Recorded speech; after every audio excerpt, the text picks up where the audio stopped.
Good afternoon, Miss Harleen. Afternoon, ma'am. Okay, Miss Harleen, can you tell me about yourself? Okay, ma'am. I am in Akbal. I am 23 years of age. I have four siblings and I have one daughter. She is 1 year old already.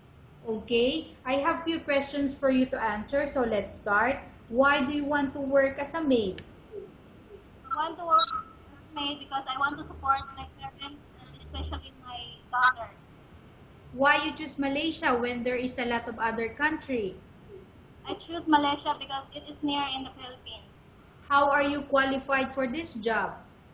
I am qualified for this job because I am hardworking and honest and loyal and less of probation. May I know what is your education level is? Secretarial. Undergraduate. College, undergraduate? Yes. What is your recent experience? As a nanny. Have you worked abroad before? Yes, ma'am. Can you please tell the place and how many years you worked for? Singapore, 5 months only. July to 2013 to December 2013. And then Hong Kong March 2014 to October 2014. Is this along with the employer in the Philippines? Yes, ma'am. Okay, this is half Filipino and half Lebanese, right? Yes, ma'am. Okay, do you have any experience taking care of baby? Yes, ma'am. And whose baby you are taking care of? My employer. Employer's baby, okay? Is it correct? What about the elders? Do you have experience taking care of elders? Yes, ma'am. My grandmother. Okay. Do you have any other special skills? Yes, ma'am. May I know what are those special skills you have? Cooking. Cooking. Are you willing to learn new skills? Yes, ma'am. Are you willing to work with a family where the mother-in-law or any relatives stay together? Yes. Currently, are you still working? No. Do you know how to cook? Yes, ma'am. What sort of food can you cook? Filipino food. Such as? Such, such as adobo, fried chicken, sinigang, etc. Are you aware that you will have to do washing, cleaning, ironing, and cooking?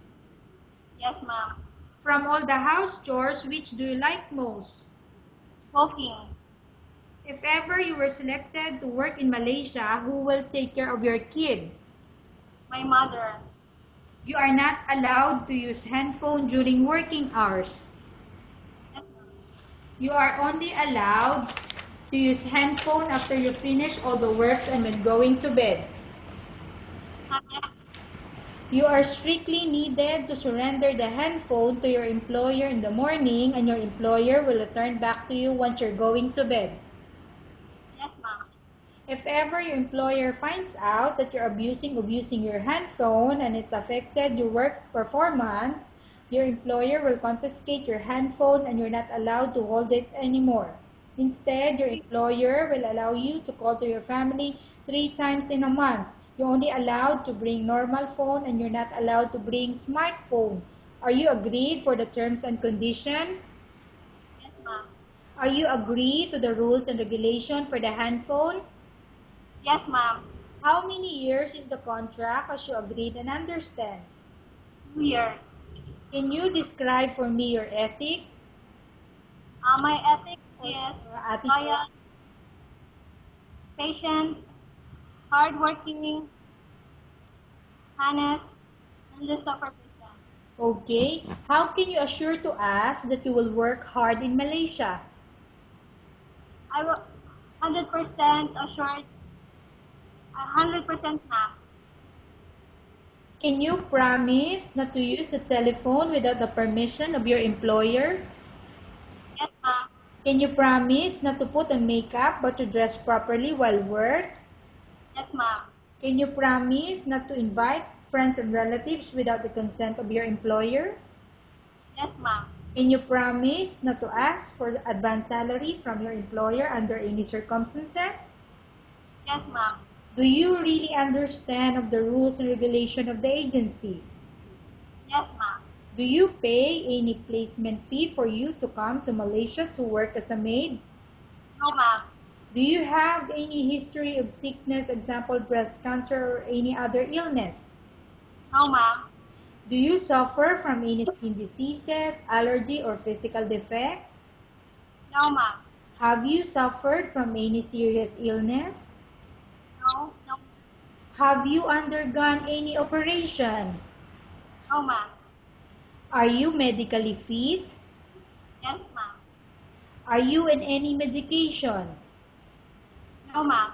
Are you allergic with any food? No, ma'am. Are you prepared to work for the employer of any race? Yes, ma'am. Are you prepared to eat the type of food taken by your employer? Yes, ma'am. Are you afraid of being left alone in the house? No, ma'am.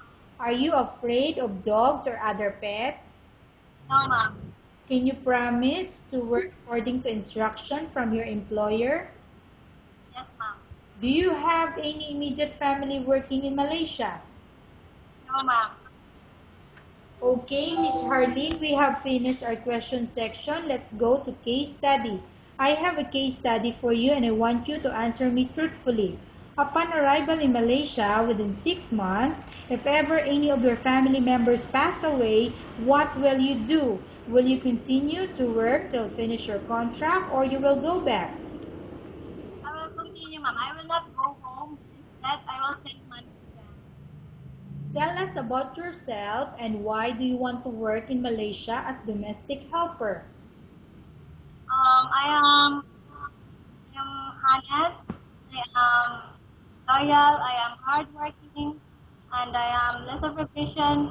And I want to work there because I want to support my family. Okay, Miss Harleen, what do you want to tell to your employer who watching your video?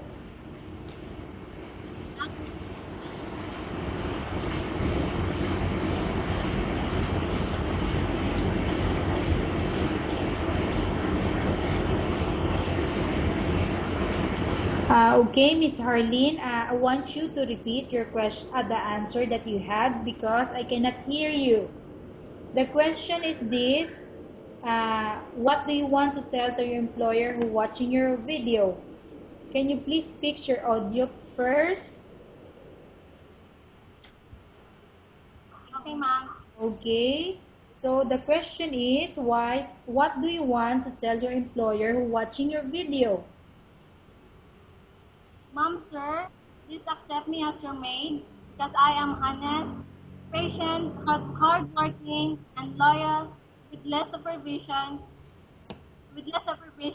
And I am 100%, I am 100% promise to work hard and to work hard with you. Okay, thank you very much, Miss Harleen. We will update to your agency if there's any selection made by the employer. Thank you, ma'am.